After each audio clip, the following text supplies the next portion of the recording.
मैं प्रारंभ करूं। आज आदिनाथ भगवान की जन्म जयंती महोत्सव है। जन्म दिवस माता पिता को याद करने का दिन होता है और दीक्षा दिवस अपने गुरु को याद करने का दिवस होता है। इसलिए कि यदि माता पिता ने उसी समय जब गर्भ में थे जन्म नहीं हो पाया होता और गर्भ में ही एक टैबलेट गर्भपात की खाली होती या गर्भपात करा दिया होता या गर्भ निरोधक दवाई खाली होती तो फिर क्या होता, विचार करिए। तो आज हम जो दुनिया देख पा रहे हैं इसमें सबसे बड़ी कृपा है माँ बाप की। इन माता पिता के उपकार को कभी भूलना नहीं चाहिए। लेकिन आज की यह नारी जो कहते हैं बेटा बुरा होता है, बेटी खराब होती है, कि बेटा अच्छा होता है या बेटी बुरी होती है, अच्छी होती है। एक कलयुग की लड़की भी इतनी बुरी होने लगी है कि अपने माँ के भी 50 टुकड़े करने लगी है। आपको मालूम है, आई बम्बई में एक लड़की ने किया है। एक बम्बई में एक लड़की ने अपनी माँ के 50 टुकड़े किए। अब विचार करिए, 25 साल की लड़की एक माँ के 50 टुकड़े कर दे। एक तो ठीक है, कोई मान लो प्रेमी कर दे तो मान सकता हूं क्योंकि वो औलाद दूसरी है, लेकिन एक बेटी अपनी माँ की कर दे। हे माताओं जरा सोच लेना, माँ बाप बेटी बहुत अच्छी बहुत अच्छी बहुत अच्छी, बेटी अपने पैर पे खड़ी हो जा, बेटी अपने पैर पे खड़े हो जा, बेटी अपने पैर पे खड़े करते करते बेटी अपने हाथ में तलवार लेकर के खड़ी हो गई है। इसलिए बेटी को पढ़ाओ, निषेध नहीं है, पढ़ाना, उसको लायक बनाना, लेकिन इतना लायक मत बना देना कि माँ बाप को नालायक समझने लगे। उसको खूब पढ़ाना, नौकरी कराना, शादी करना, लेकिन इतनी लायक मत बना देना, इतने पैर पे खड़े मत कर देना कि वह अपने पति के पैर तोड़ने लग जाए और अपने पति को नालायक समझने लग जाए। बनाओ, कोई निषेध नहीं, मेरा दोनों हाथ से आशीर्वाद है। ऐसे बचपन से संस्कार दे देना उन बेटा बेटियों को। अकेली बेटी या बेटे की बात नहीं कर रहा, मैं दोनों की बात कर रहा हूं। और ये संस्कार माँ बाप के हाथ में है, किसी दूसरे के नहीं। क्यों? जब बेटा जन्म लेता है, बेटी जन्म लेती है तो कटे फटे ओछे कपड़े कौन पहनाता है? बेटा के बेटी के वो स्वयं माँ। बताइए, ये जो बाल आगे काट करके और डिजाइन दे करके कौन करता है? बताइए। ये आधे कंधे वाली शर्ट कौन पहनाता है उस बेटी को? बताइए। वो 2 साल की 1 साल की बेटी नहीं जानती ये गुनाह किसका है? विचार करना, करो, कोई बात नहीं, आधुनिक बनाओ, लेकिन आधुनिक बना करके आत्महंता मत बना दो कि उसका अपनी शिव का ही विनाश हो जाए, उसके जीवन का, उसका भविष्य का विनाश हो जाए। इसलिए हे माता पिता, मैं आप लोगों से आज कहूंगा, आज आदिनाथ स्वामी के माता पिता को याद करने का दिन है। नाभिराय और मलदेव, जिनके नंदन कौन? ऋषभदेव, ऋषभदेव आदिनाथ, जिनका कथन वेदों में भरा पड़ा है। इसलिए आज मेरे सामने पुरुष तो साइड में रह गए, हाशिया में बैठे हो, मूल में तो तुम बैठे हो। जब लिखा जाता ग्रंथ तो कापी के बाद में एक लाल लाइन होती है, बाद में थोड़ी सी जगह छोड़ दी जाती, उसको हाशिया बोलते। ये सब हाशिया में चले गए, तुम हाशिया लेके बैठ गए। एक विचार करना, नारी क्या है? कभी आपने विचार किया नारी का स्वरूप? नारी किसे कहते हैं? नारी के गुण कितने होते हैं? नारी कितने प्रकार की होती? कभी आपने विचार किया नारी क्या होती है? सोचना। ना अरे नारी, जिसका कोई शत्रु ना हो, वो कौन है? नारी। वो अपना आचार विचार व्यवहार खान पान रहन सहन सबको खुश करती, ना तो वह कभी भी अपने माँ बाप को दुखी करती है, उनको भी खुश करके करती है, कभी उनकी शत्रु नहीं बनती। और यदि ससुराल जाती तो वहां पति के, सास के, सबके उसको महान होता। और ये भी ध्यान रखना, यदि तुमने बेटी को संस्कार दिए तो ठीक है, अन्यथा आज 65% केस तलाक के जैनियों के चल रहे हैं। कितना परसेंट? क्यों? तलाक के केस 65% जैनियों के क्यों हैं? आपने विचार किया? इसलिए है कि लड़की 14 साल में नारित्व गुण से युक्त हो जाती है। कितने साल में? नारित्व गुण आप जानते हैं, समझते हैं, बताने की जरूरत नहीं। और तुम 28 साल तक कुंवारी बैठा ले रखते हो, आधी जिंदगी उसकी जवानी की निकल जाती है। और जब वह पढ़ने जाती, हॉस्टल में रहती, तुमने बनाना नहीं सिखाया, खिलाना नहीं सिखाया, मैच्योरिटी होने का संस्कार नहीं दिया, और वह वहां होटलों में खाती, लोगों के साथ उठती बैठती, लड़कों के साथ मौज मस्ती करती है। फिर उसके बाद में सर्विस करके 10-10 साल निकल जाते हैं, 8-8 साल निकल जाते हैं, काहे में नौकरी करते, विदेश तक घूम आती है, 30 साल तक की कुंवारी बैठी है। कितने साल तक? अभी तो 40 साल की एक लड़की का बायोडाटा आया है। कितने साल की? 40 साल की लड़की कहलाएगी कि औरत कहलाएगी? जरा विचार करना। ऐसी स्थिति में आपको विचार करना, आदिनाथ स्वामी के आप जन्म दिवस मनाने वाले हैं माता पिताओं, जरा विचार करना ये गलती किसकी है? ये किसने कहा बेटी अभी नहीं, बेटी अभी नहीं, बेटी अभी नहीं, ये बेटी अभी नहीं? तो तुम्हारे बेटे सब कुंवारे बैठे हैं, और जिनकी शादी भी हो गई है तो वो जब 25 साल 30 साल तक लगभग 12-14 साल बाहर बाबू के साथ बैठकर घूम करके विदेशों में स्वतंत्रता से रात कहाँ बीत रही, दिन कहाँ बीत रही, किसके साथ रही, किस गाड़ी में जा रही, किस वाहन में जा रही, कहाँ पर जा रही, पता ही पता नहीं। जब वो शादी हो जाती तो उसको बंधन लगने लगता है, बंधन लगने लगता है। उसको लगता मेरी जिंदगी बर्बाद हो गई, मैं बंधुआ मजबूर बन गई, हर बार मुझे पहुंचना नहीं जा रही, फोन क्यों करती, मोबाइल क्यों करती, कहां जा रही, मेरी निगरानी रखा जाती, मुझे कैद करके रखा। और जब वहां से फोन करती है कौन वह लड़की, तो माँ उसका समर्थन कर देती है, बेटा हाँ बिल्कुल सही कह रही हो। अब क्या होता फिर? तुमने जहां शादी की थी सोच समझ के, पत्रिका मिला के, सब कुछ करके, वही शादी भंग हो जाती। आपके भी बेटे हैं, आपकी भी बेटी है, विचार करना कैसे हम उसको सेट करें, कैसे उस बेटा बेटी को कैसे व्यवस्थित करें। और जब वही लड़की 14-15 साल 18 साल 20 साल की होकर के 20 साल में शादी कर लेती है, जब तक उसको 25-30 साल की उम्र होती है तब तक 5-7 साल का बच्चा हो जाता है, उसके सहारे के लिए हो जाता है, और वहां मैच्योर्ड हो जाती है, अपनी जवाबदारी समझने लगती है, और स्वर्ग वहीं पर उतर के आ जाता है। जो लड़की की शादी 20 साल में हो जाए उस घर में स्वर्ग उतर जाता है, और जब 30 साल में होती तो नरक उतर करके आ जाता है। ये ध्यान रखना। इसलिए शादी कितने साल में करना बेटी की? 20 साल में कर देना, 20 साल में शादी कर देना, ये ध्यान रखना। यदि नहीं करोगे तो पछताओगे सारी जिंदगी भर, क्या भाव भाव तक पछताओगे। क्यों? पहले नारी डरती थी पाप करने के लिए लड़की, आज तो इतने साधन हैं, कितने भी पाप कर ले तो उसका कोई प्रमाण ही नहीं। पहले गर्भवती होने का डर था, आज तो डर ही नहीं बचा, इतना विकास कर लिया आज के समय। और पहले ये वासना की बातें कोई चर्चा नहीं होती थी, बड़े गुप्त रूप में मौसी दादा दादी के साथ रहते थे। 22 साल 20 साल 18 साल तक तो कोई जानते नहीं थे कि क्या कहलाती है प्रेमिचार। लेकिन आज तो प्रेमिचार 12 साल की लड़की भी जानती है क्या कहलाती, क्योंकि तुम्हारा जो मोबाइल है वो सारी काम वासना के जितने भी ऐप भरे हैं वे ऐप नहीं है, वे ऐप हैं जो सारे मोबाइल में भरे पड़े हैं, और उसी को तुम डाउनलोड कर करके चला रहे, डाउनलोड कर करके चला रहे। उनको लेटे लेटे तुम देख रहे हो, और जब वो बच्चा जन्म लेता है तो तुम तो देखते हो अभी 30 साल में, और वो देखती है 3 साल में। उतना ज्ञान कहां से आ गया? अभिमन्यु का ध्यान रखो, विचार करना।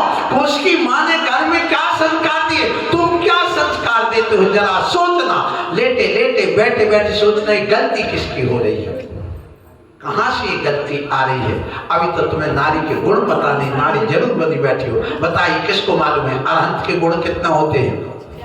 40, सिद्धों के 8, उपाध्याय के, आचार्य के और साधु के, पक्का, और नारी के बस एक नहीं पता।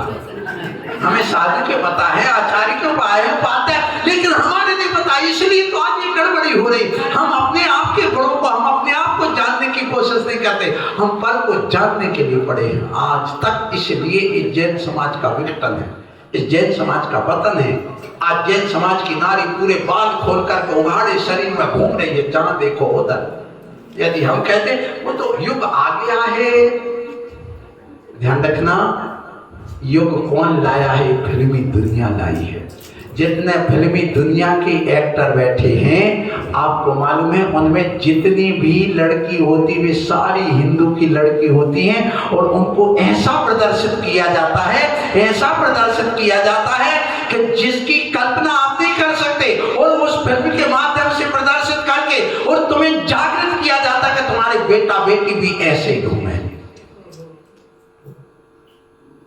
और हम अपनी बेटी को पूरे पर्दे से ऊपर से लेके नीचे तक ढक करके रखें। समझ रहे हो? समझदार को इशारा काफी है। ये फिल्मी दुनिया बनाने वाला कौन है? ये फिल्मों में काम करने वाला कौन है? आपने विचार किया?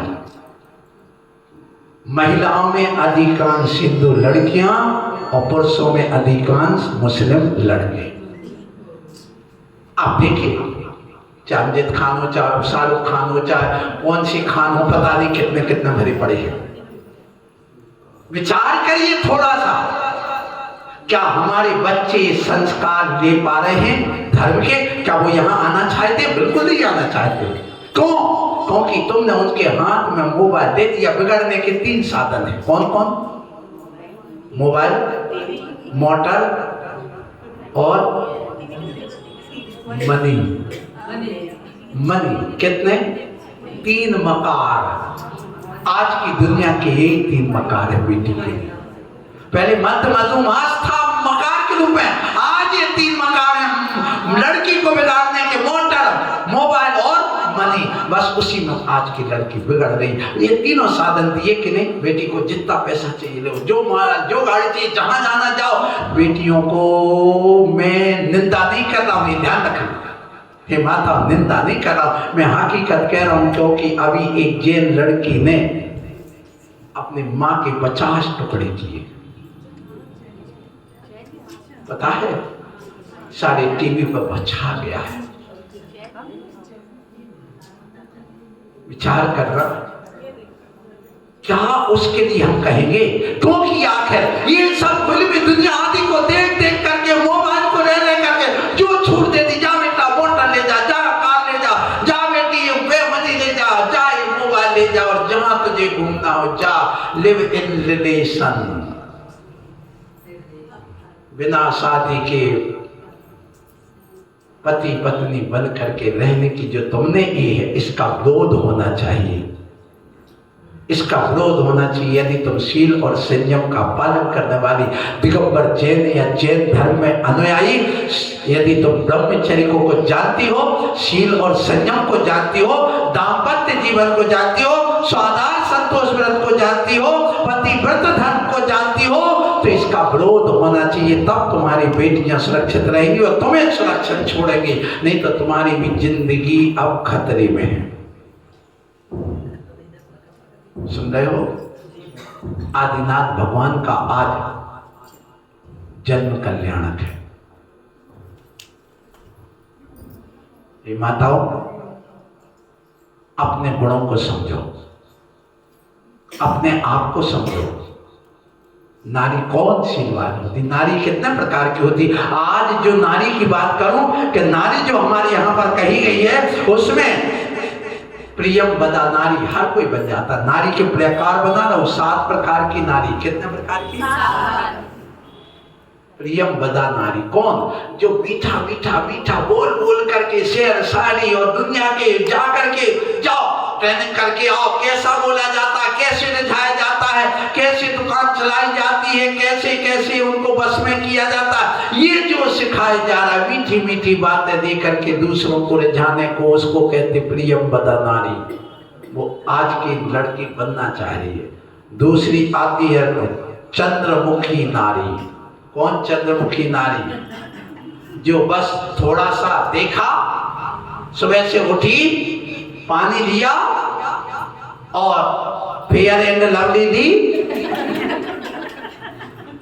उसमें संतुष्टि नहीं हुई, ब्लीचिंग कर ली, उसमें संतुष्टि नहीं, थ्रेडिंग कर ली, वैक्सिंग कर ली, पता नहीं क्या क्या आज चल रहा है सारे ब्यूटी पार्लर। एक बार जाकर के 1,000 रुपए में अपने गाल गोरी करवाने जा रही है। कितने में लगता होगा ना? लगभग बताओ ना कितना लग जाता है? बोलो ना, एक बिटिया, एक बहू जाती नहीं,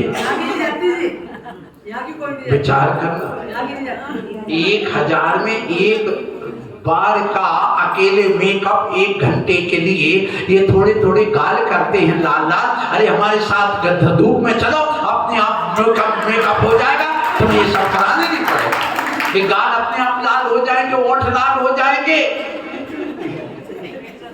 और हम लोग तो 24 घंटे, ठंड है, गर्मी है, बरसात, तो उसमें रहते। और यदि तुम्हारी ये फेयर एंड लवली गोरेपन की क्रीम है तो अभी तक भैंसिया को लगा वो गोरी हो जाएगी क्या? नहीं। और हम जैसे साधु वैसे धूप गर्मी में रह रहे तो भी तुमसे ज्यादा चमक रहे। क्यों? क्योंकि ये त्याग और तपस्या ब्रह्मचर्य और संयम का स्वभाव। सीखिए आप लोग इस बात को। धूप में मत जाओ, पूरा फेस कवर। ये फेस कवर भी सिखाया गया नंबर 2 के काम करने के लिए। सुन लो, पूरे हाथों पर, पैरों पर पूरा धूप ना लग जाए। और ध्यान रखना, यदि तुम्हारे शरीर को धूप नहीं लगेगी, आपने देखा वे किसान लोग, वे गिरना नैनागिरी उसमें क्या नाम से शिखर जी में वे अकेले चना खाते हैं और वो चावल खा लेते हैं और तुम्हें ले जाकर के काम करके शिखर जी की वंदना कराते। क्या खाते हैं? और तुम हलवा माल मलीदा खा करके भी बिल्कुल हिम रहते। खून की कमी, हड्डी में कमजोर, कैल्शियम की कमी। क्यों?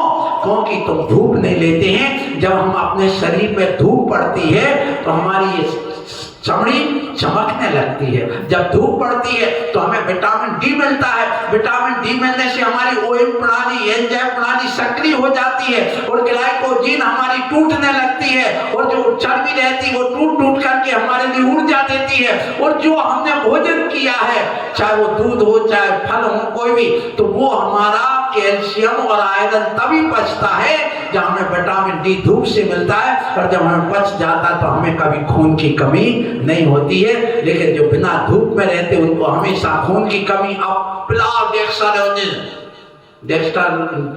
डेक्सारोंजिन क्या कहलाता है मालूम है?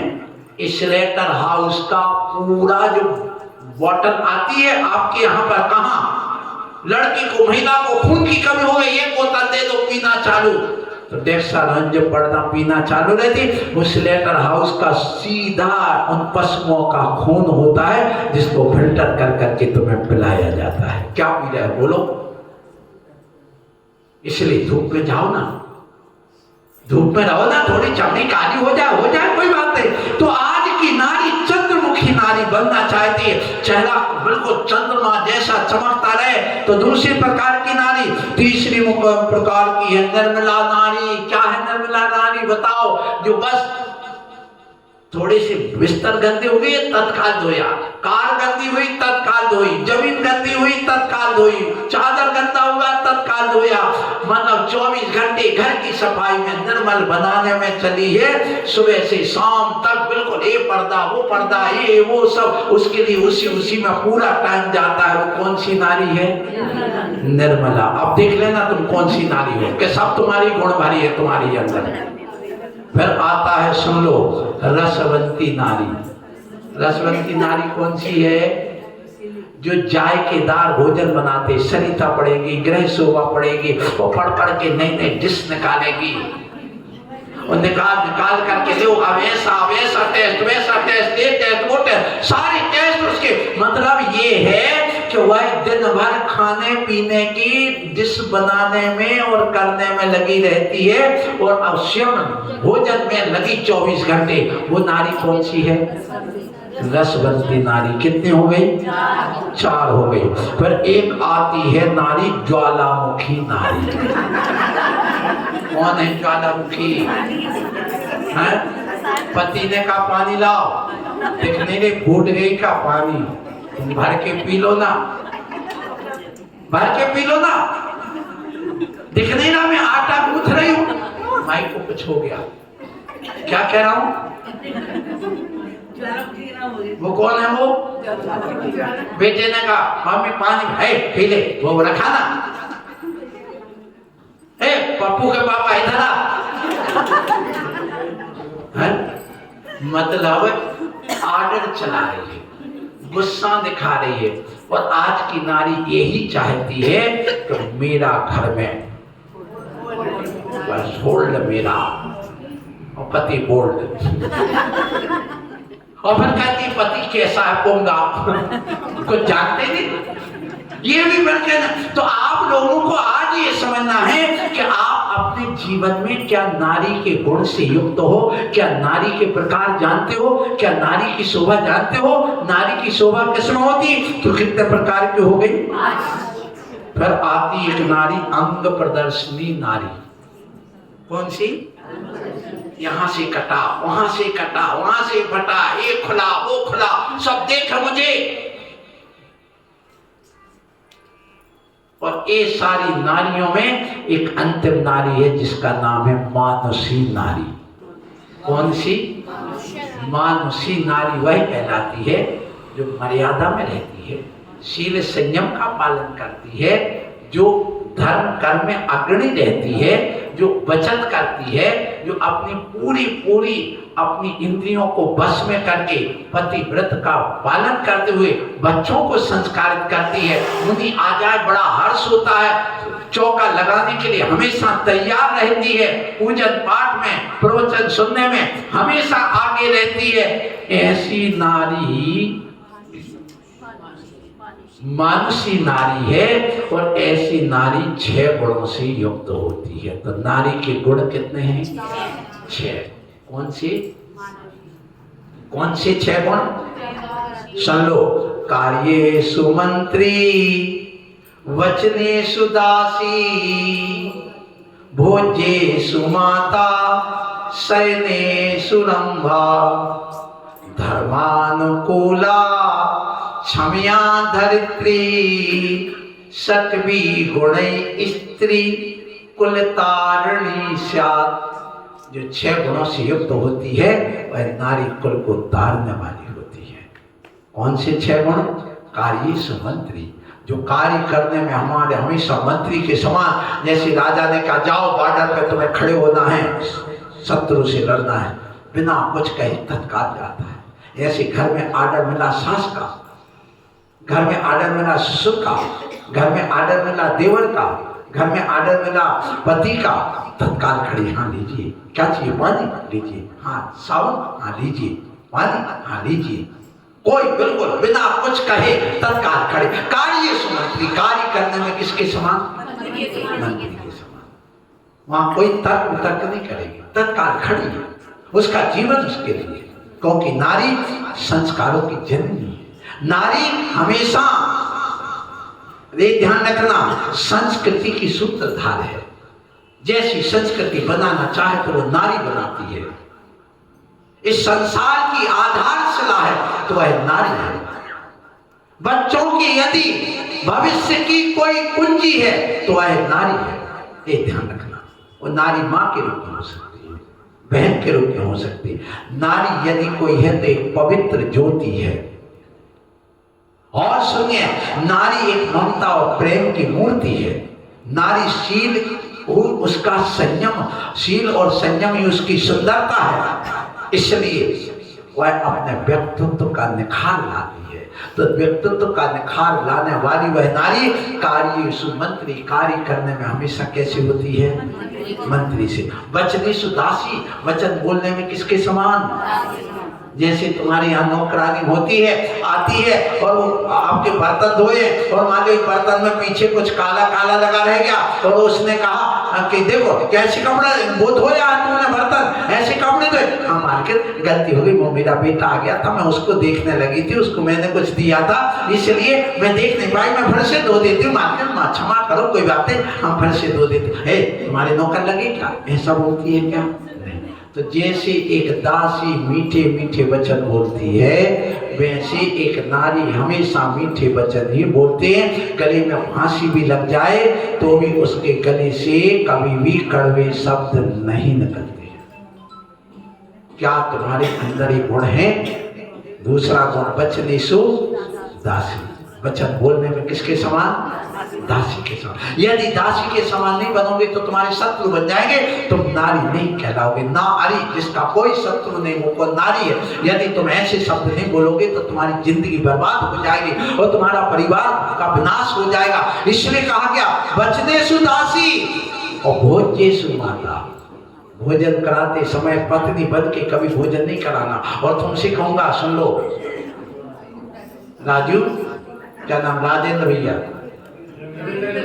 है, रविंद्र भैया, श्रीमती के हाथ का भोजन करते हो कि माँ के हाथ का? जब भोजन करने बैठो उसको माँ समझ लेना, और जब तुम भोजन कराओ तो क्या बन के कराना? जैसे तुम एक मुनि महाराज को आहार कराते हो तब भी तुम एक माँ बनकर के भोजन कराती हो।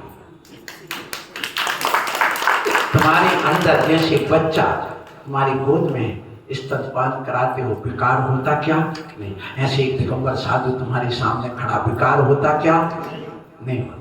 और जैसे बच्चे को मना मना के बेटा और खा ले और खा ले, वात्सल्य तो होता है लेकिन वासना नहीं होती, क्योंकि जैसा खाओ अन्न वैसा होवे मन। यदि तुम वासना के भाव से अपने पति को भोजन कराओगी, एक दूसरे को मुंह में ठोंसोगी, तो ध्यान रखना वह भोजन जब तक पेट में रहेगा तब तक विकार पैदा करेगा और तुम्हारे साथ नहीं तो बाहर विकार को प्रदर्शित करेगा। न तुम्हारा पति तुम्हारे बस में रहेगा, न घर में शांति रहेगी। इसलिए जब भी भोजन कराओ तो क्या बना के कराना? माँ बना के कराना। इसलिए नीति चलिए, भोजन करना माँ से चाहे जहर हो और सलाह लेना भाई से चाहे बैर हो, रास्ता चलना स्वच्छ छाए फेर हो। ये नीति इसलिए तो होती है। माँ नहीं, कोई बात नहीं, सिर्फ भोजन के समय माँ बन जाना, भोजन के समय माँ बनना। ये कहा गया भोज्येषु माता, भोजन कराते समय तुम माँ बन जाओ। और शयनेषु रंभा, शयन करते समय तुम देवांगना बन जाओ, स्वर्ग की सुंदरी बन जाओ। कब? शयनेषु, शयन करते समय। बाजारेषु नहीं। लेकिन हम क्या देखते हैं आज की दुनिया में, जब मैं बहुत छोटा था तो चाची वगैरह थी, बहुत बड़ा परिवार एक रहा वहाँ, और उस परिवार में तो अब वहाँ जो चाची वगैरह होती तो चाचा वगैरह जब खेत वगैरह से आते तो दिन भर तो वो भूतनी बनी रहती। और जैसे चाचा आते तो शाम को 4 बजे बढ़िया अच्छे मेकअप कर ले, कपड़े अपड़े अच्छे पहन ले, बाल बाल कर ले, तेल वेल लगा ले, अच्छी साड़ी पहन करके फिर शाम का भोजन बनाए। वो आए तो अच्छे से परोसे। मैं समझता नहीं था रहस्य क्या है, अब समझ में आया जब उल्टा हो गया, साधु बन गया। जब आग बढ़ा तब समझ में आई कि इसके पीछे क्या रहस्य है। तो ये अब बताया जा रहा है कि शयनेषु रंभा, बाजारेषु नहीं। जब तुम शयन करते समय, पति के साथ रहते समय देवांगना बनोगे तो तुम्हारे पति की दृष्टि किसी और नारी पर नहीं जाएगी। उसको लगेगा दुनिया में सबसे सुंदर यदि कोई नारी है तो मेरी पत्नी है। तो दोनों के शील और संयम का पालन होगा। लेकिन आज क्या होता है, पति के सामने कैसी रहती है और बाजार में तो देवांगना बन के जाती है और पति के सामने भूतनी बन जाती है। ये बिल्कुल हकीकत है, ये आज देखने में आ रहा। इसलिए घरों में अव्यवस्था है। इसलिए घर में आज पति पत्नी के बीच में प्रेम वात्सल्य नहीं रह पा रहा। मुझे बात करना है, आत्मा की बात करूंगा, धर्म की बात करूंगा, लेकिन आज ये प्रसंग आया आदिनाथ स्वामी का, इसलिए माँ की बात वहां पर आई। इसलिए मैं नारी के संबंध में आज कह रहा हूं, क्योंकि तुम लोग तो हाशिया में बैठे हो, मूल में तो कौन बैठी है? आपने आज गलत बैठा दिया। इसलिए पुरुष को हमारे सामने बैठाना तो हम उनकी बात करेंगे, तुम लोग साइड में बैठना। हाँ, इसलिए सुन लो, कार्येषु मंत्री, वचनेषु दासी, भोज्येषु माता, शयनेषु मनभा, और धर्मानुकूला, क्षमया धरित्री। 5 माह क्षमा को धारण करने वाली धरती के समान। कोई कुछ कह दे, सुन लो। जैसे धरती को काटो, फाड़ो, मारो, कूटो, कुछ भी करो, लेकिन वो क्रोध नहीं करती। ऐसे नारी का स्वभाव है। नारी आधार है, नारी कील है। जैसे कील रहती स्थिर, वैसे नारी घर में स्थिर रहती है। और यदि कील भी घूमने लगे और आपके चक्की भी घूमने लगे तो क्या आपका आटा बनेगा? इसलिए नारी तो कील है और पुरुष उसके चारों ओर इर्द गिर्द घूमने वाला होता, चाक के समान। नारी घूमने वाली नहीं होती, घूमने वाला कौन होता है? पुरुष होता है। लेकिन आज उल्टी करता है, पुरुष को कहते तुम घर में रहो, समान अधिकार, मैं बाजार में जाऊंगी। ये आज उल्टी करता बाहर है। इसी का नाम तो कलयुग है। तो क्या कहा? क्या कहा? नारी के गुण में क्षमया धरित्री, 5वां, और धर्मानुकूला, धर्म के अनुकूल चलने वाली, अर्थात शील संयम का पालन करने वाली हो, आहार लगाने वाली हो, मंदिर आने वाली हो, पूजा करने वाली हो, विनय भक्ति करने वाली हो, सबकी घर में सेवा करने वाली हो। ऐसी नारी कुल तारिणी, 60 गुण। जिस नारी में 6 गुण होते हैं उसे तरती और सारे कुल को तार देती है और वह चेला रानी बन करके इस दुनिया में चली जाती है। माताओं, आशीर्वाद। ऐसे 6 गुणों वाली नारी बनो। इन फिल्मी दुनिया की काल्पनिक जो स्टोरी लिखी जा रही है, उनको देख देख करके अपने जीवन को बर्बाद मत करो, उनकी नकल मत करो, अपने मन को मन चला मत बनाओ, अपनी मर्यादाओं में रहना। हमारा जैन धर्म संयम करना सिखाता है, संयम के अनुसार चलना सिखाता है। इसलिए 4:30 बज चुके हैं और आधा घंटे आप प्रवचन सुन चुके हैं। इसलिए मैं आज आपको यही कहूँगा कि देखो, समय सोने से भी ज़्यादा महंगा है। इसलिए आपको हमने बहुत समय दिया, आप सबको बुरा